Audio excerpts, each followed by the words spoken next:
آپ نے مقام بیضا پہ خطبہ دیتے ہوئے کہا تھا کہ لوگوں میں جانتا ہوں کہ میرے ساتھ کیا ہونے والا ہے، لیکن اس کے باوجود میں میدان میں اس لیے جا رہا ہوں وَلَكُمْ فِيَّ أُسْوَةٌ کہ میری زندگی تمہارے لیے ایک نمونہ بن جائے۔ آپ نے اپنی زندگی کو قیامت تک آنے والی نسلوں کے لیے ایک نمونہ قرار دیا کہ قیامت تک جبر کے خلاف جتنی بھی تحریکیں اٹھیں گی سب کا قائد حسین ابن علی ہوگا۔ انسان کی عقل اور منطق اس کو یہ دلیلیں دیتی ہے کہ تم جبر کے خلاف اگر میدان میں آئے تو کٹ جاؤ گے، ٹکڑے کر دیے جائیں گے۔ جبر سے مفاہمت کر لو، لیکن عشق سکھاتا ہے مفاہمت نہ سکھا، جبر ناروا سے مجھے، میں سر بکف ہوں، لڑا دے کسی بلا سے مجھے۔ تو عشق انسان کو لڑنے کا سلیقہ دیتا ہے، محبت باطل سے ٹکرانے کا درس دیتی ہے۔ کہا میں اس کے باوجود میدان عمل میں جا رہا ہوں اس لیے کہ میری زندگی تمہارے لیے نمونہ بن جائے اور قیامت تک لوگ میری زندگی سے راہیں تلاش کرتے کرتے میری زندگی کو نمونہ بناتے بناتے جبر کے مقابلے میں کھڑے ہو جائیں اور سرخروئی اور کامیابی حاصل پائیں۔ تا قیامت قطع استبداد کرد، موج خون او چمن ایجاد کرد۔ اللہ اللہ بائے بسم اللہ پدر، مانائے ذبح عظیم آیت بسر۔ سرخ رو عشق غیور از خون او، شوخی این مصرع از مضمون او۔ عشق غیور کے چہرے پہ جو سرخی دوڑ رہی ہے یہ حسین ابن علی کے خون کا صدقہ ہے۔ ان کے خون نے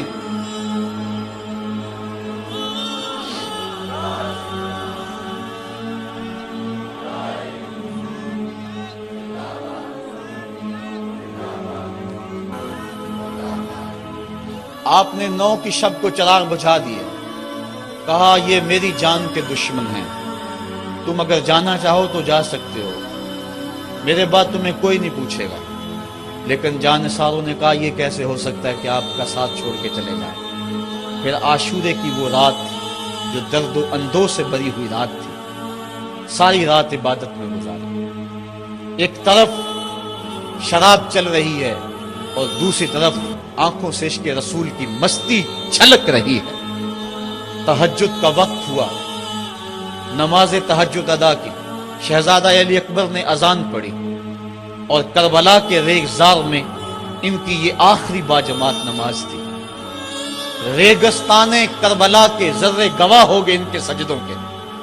آج کائنات کا وہ انوکھا باب رقم ہونے والا تھا کہ صدیاں جس پہ ناز کریں گی۔ فرشتوں نے کہا تھا مالک تو خلیفہ بنا رہا ہے انسان کو، یہ تو لڑائی کرے گا، سجدے تو ہم کرتے ہیں۔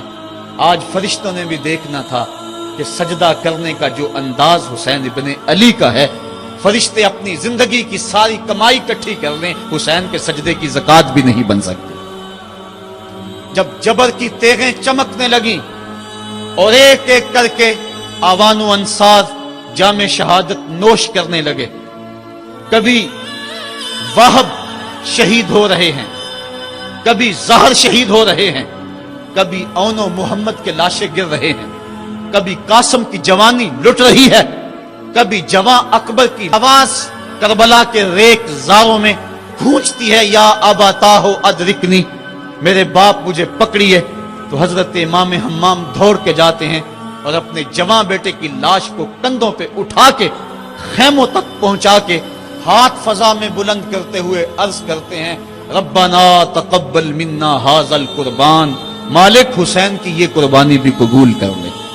معصوم علی اصغر کو ہاتھوں میں لے کر جب سوئے فرات بڑھے اور 2 شاخہ تیر ان کے حلق میں پیوست ہوا، چلو میں خون لے کر آسمان کی طرف اچھال کے کہتے تھے مالک میری یہ کمائی تھی، یہ بھی تیرے راہ میں قربان کرتا ہوں، حسین کی یہ ننھی قربانی بھی قبول کر لے۔ اب آیان و انصار اور اہل بیت کی ایک ایک کلی کربلا کے اندر کٹ گئی، فاطمہ کا سارا چمن اجڑ گیا، مصطفیٰ کی آل میدان کربلا کے اندر کٹ گئی۔ اب امام حمام ہاتھ میں تلوار لیے میدان عمل میں آئے اور آپ نے جو آخری خطبہ دیا تاریخ کے اوراق میں موجود ہے، لوگوں میرا حسب و نسب پہچانو میں کون ہوں، میں کون ہوں، مجھے پہچانو، جلدی نہ کرو، ناحق خون اپنے ذمے نہ لو، میں وہ ہوں جو رسول کریم کے کاندھوں پہ کھیلتا رہا ہوں، اور مجھے حضور نے لوریاں دے دے کے پالا ہے، میں حضور کی زبان چوسا کرتا ہوں۔ اس وقت دنیا پر کسی نبی کی بیٹی کا بیٹا موجود نہیں میرا حق پہنچانو، لیکن اشقیاء کے آنکھوں کے آگے اندھیرا تھا۔ عمر بن سعد جو رے کی حکومت کے لالچ میں سب کچھ کرنے کے لیے تیار تھا، وہ حضرت سعد بن ابی وقاص کا بیٹا ہے، اور یہ وہ صحابی ہے جن کے لیے حضور کہتے تھے فدا کا امی و ابی، اے سعد میرے ماں باپ تیرے اوپر قربان ہوں۔ غزوہ احد کے موقع پہ حضور ان کے لیے کہہ رہے ہیں، لیکن آج وہی میدان میں نکلا ہوا ہے۔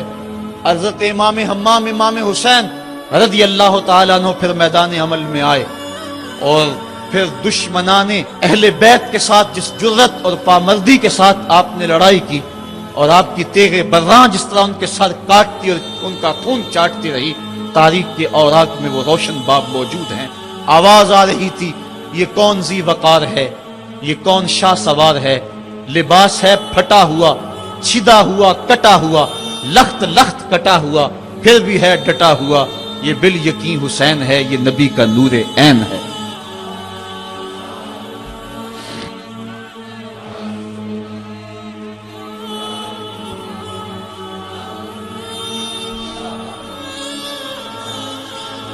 حضرت امام حسین حضرت امام حمام رضی اللہ تعالی عنہ میدان کربلا کے اندر جبر کی تیغوں کے مقابلے میں کھڑے ہیں۔ حق بلند ہوتا ہے، باطل کے پاس جتنے مرضی لاؤ لشکر ہوں، باطل بزدل ہوتا ہے، اس کے سینے کے اندر وہ حرارت نہیں ہوتی جو حق کے سینے کے اندر ہوتی ہے۔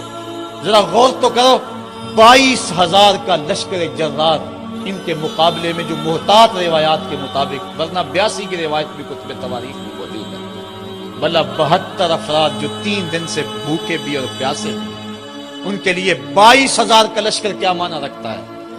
لیکن باطل ہمیشہ بزدل ہوتا ہے، اگر حق میدان عمل میں کھڑا ہو جائے تو کائنات کی کوئی چیز اس کے سامنے نہیں ٹھہر سکتی۔ یہ سبق حضرت امام حمام کی قربانی نے ہمیں پیش کیا ہے۔ 72 افراد جبر کے خلاف کھڑے ہیں، 71 افراد خاک و خون میں ان کے لاشیں مل گئے۔ اب حضرت امام حسین رضی اللہ تعالیٰ عنہ میدان کربلا میں، آپ نے آخری جو خطبہ ارشاد کیا جس کے الفاظ میں نے آپ کے سامنے رکھے، لیکن انہوں نے ایک ہی بات کہی کہ آپ بیعت کریں یا میدان میں آ جائیں۔ آپ نے کہا کہ میں تو کسی صورت بیعت کرنے کو تیار نہیں۔ پھر میدان عمل میں آئے، ان کو کاٹتے رہے، پھر گھوڑے کو ایڑ لگائی اور فرات کی لہروں میں آئے، پانی کا چلو بھرا اور لشکر اشقیاء کی طرف دیکھ کے کہا کہ تم نے میرے لیے پانی بند کیا، دیکھو آج حوض کوثر پہ بھی حسین کا قبضہ ہے، فرات کی لہروں پہ بھی حسین کا قبضہ ہے۔ لیکن آپ نے اس کے باوجود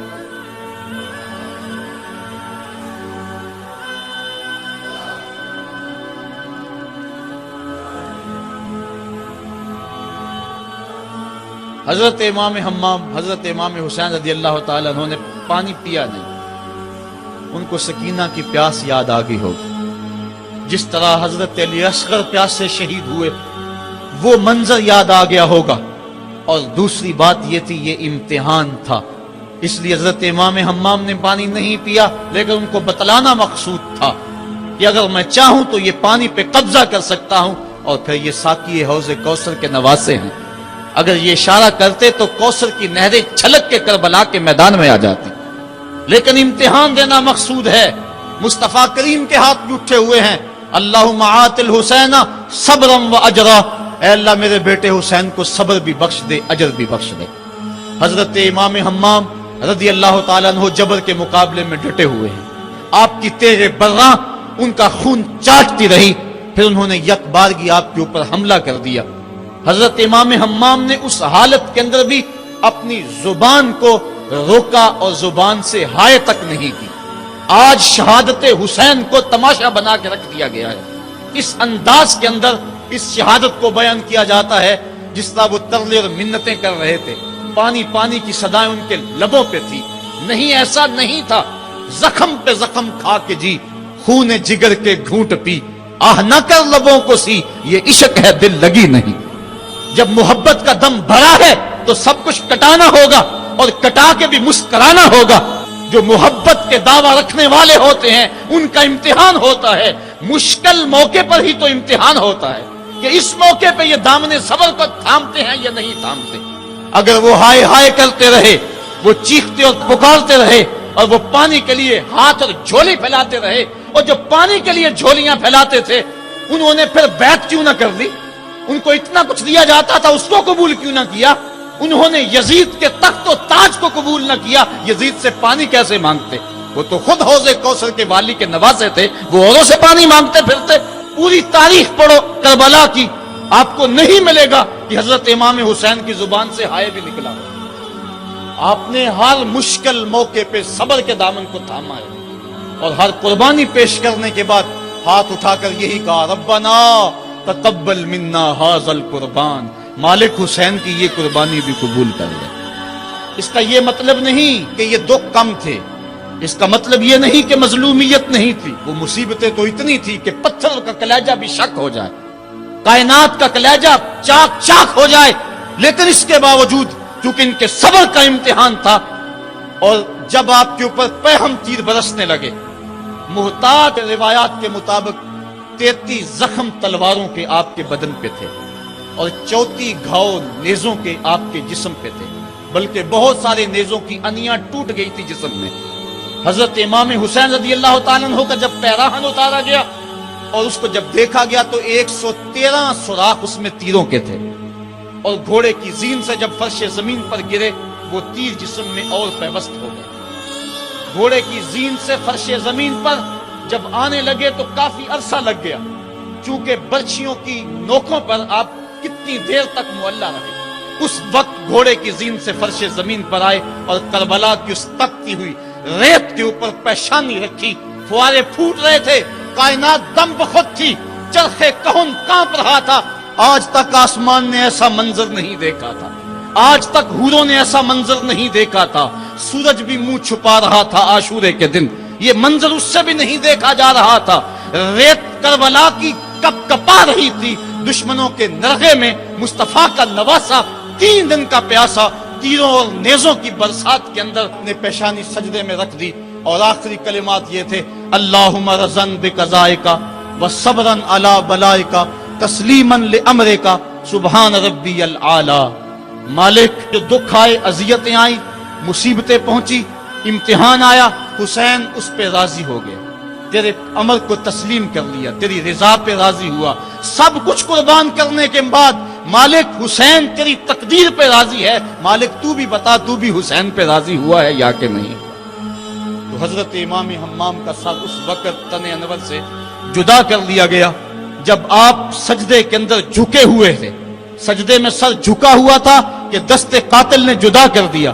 ایک شخص حرم کعبہ کے حج کے لیے آ رہا تھا، لبیک اللہم لبیک کی صدائیں اس کے لبوں پہ تھی کہ اس کی شہادت ہو گئی، وہ فوت ہو گیا. آقا کریم کو خبر دی گئی. حضور فرمایا کل جب قیامت کا دن ہوگا تو جب یہ اٹھے گا تو جس حالت میں فوت ہوا اس حالت میں اٹھے گا، اس کے لبوں پہ لبیک کی صدائیں ہوں گی. حسین ابن علی کا جب سر کٹا اور جب جسم سے تن انور سے ان کا سر انور جدا ہوا، اس وقت سر سجدے میں رکھا ہوا تھا. بندہ جس حال میں جاتا ہے قیامت کے دن اس طرح اٹھایا جاتا ہے. باقی لوگ قبروں میں اور انداز میں اٹھیں گے، حسین جب قبر سے اٹھے گا سر سجدے میں رکھا ہوا ہوگا. قیامت تک حسین نماز میں ہے، قیامت تک حسین نماز میں ہے، قیامت تک حسین سجدے میں ہے، قیامت تک حسین کا سر اللہ کے حضور جھکا ہوا ہے اور وقت کے یزیدوں کو للکار رہا ہے.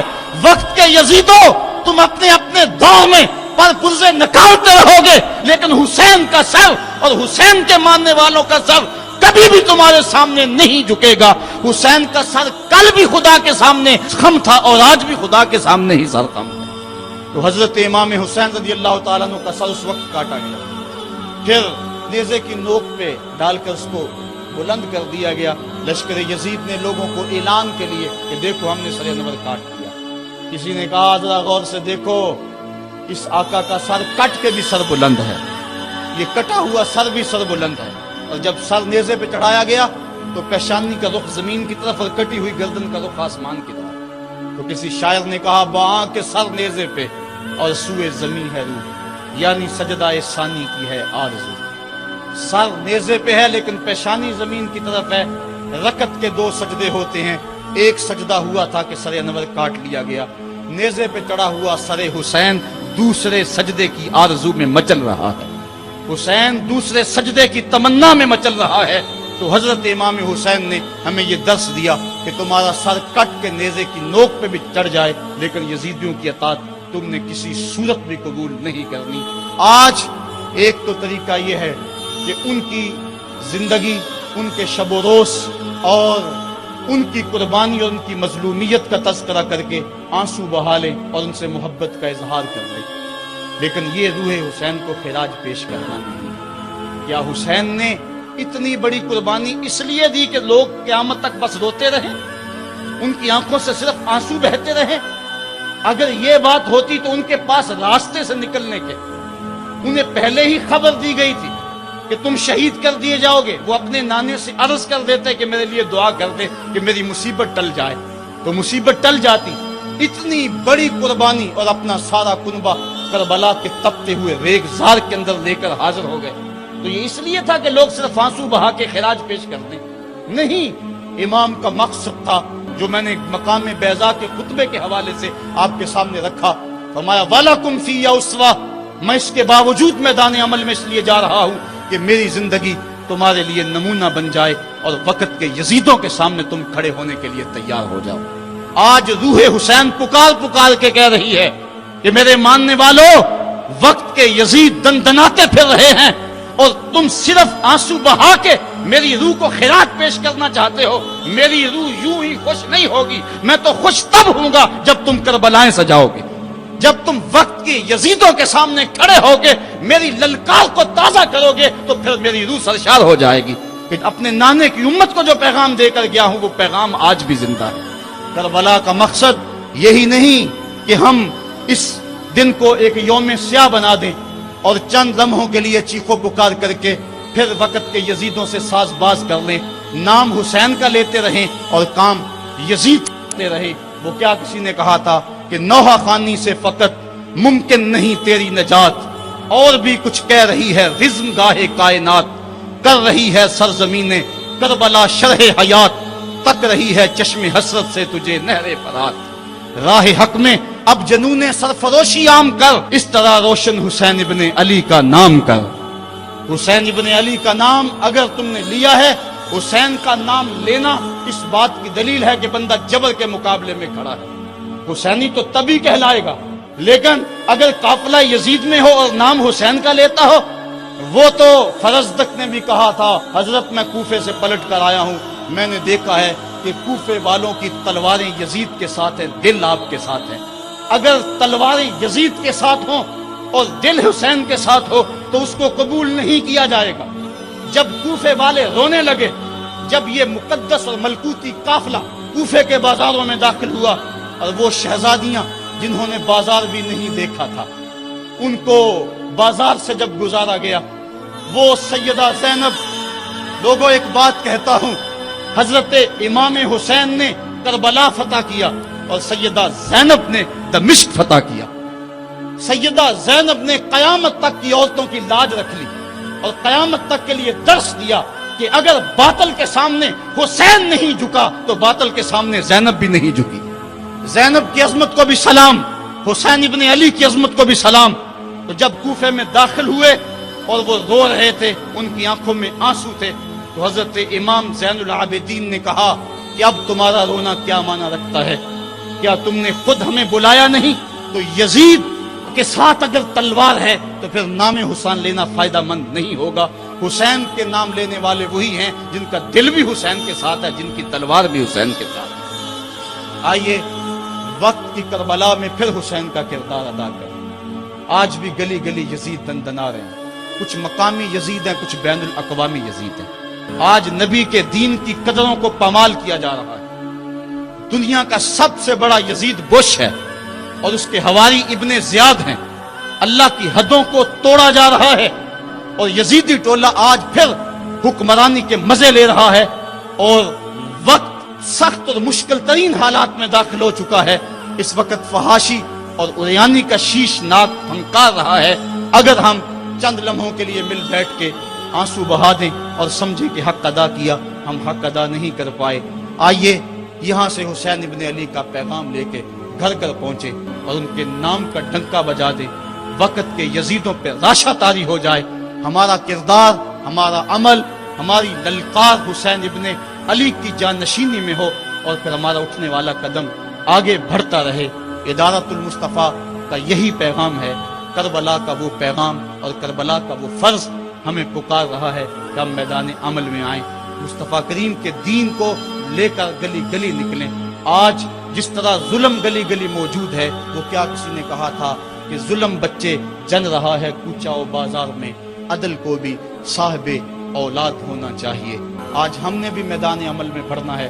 ادارت المصطفیٰ کے پلیٹ فارم سے درس قرآن کی جو تحریک اٹھی ہے، وہ حق کی آواز ہے، اور پاکستان کے طول و عرض کے اندر یہ نعرہ مستانہ بلند ہو رہا ہے کہ ہم قرآن کا پیغام لے کر گلی کوچوں میں جائیں گے۔ آج کا پیغام آپ کو دینا چاہتا ہوں، ہم راہی جہد و عزیمت کے منزل پہ جا کے دم لیں گے، ہم راہی جہد و عزیمت کے منزل پہ جا کے دم لیں گے، میدان عمل میں نکلے ہیں باطل کو مٹا کے دم لیں گے، ہم دہر کے ظلمت خانوں میں قرآن کا نور پھیلائیں گے، ہم کانٹوں کی ہر بستی میں سنت کے پھول سجائیں گے، ہر گھر میں عشق رسالت کے ہم دیپ جلا کر دم لیں گے، ہم راہی عزم و عزیمت کے منزل پہ جا کے دم لیں گے، ہم وارث شیخ مجدد کے شاہوں سے بغاوت کرتے ہیں، ہم وارث شیخ مجدد کے شاہوں سے بغاوت کرتے ہیں، ہم وقت کے ہر ایک اکبر سے اعلان نفرت کرتے ہیں، ہم خادم دین محمد کے ایک رب کی عبادت کرتے ہیں، لا دین اور کافر سوچوں کو سولی پہ چڑھا کے دم لیں گے، ہر فاسق فاجر حاکم کو، ہر غاصب خان وڈیرے کو، ہر ظالم خائن ظالم کو، ہر ڈاکو چور لٹیرے کو، ہر مغرب کے پرچارک کو، ہر چھوٹی سوچ کے گھیرے کو ہم کربل کے اس کاری کا پیغام سنا کر دم لیں گے۔ آفاق کے ہر گوشے میں قرآن سنا کر دم لینا، اب رکنا نہیں، اب تھمنا نہیں، فردوس میں جا کے دم لینا۔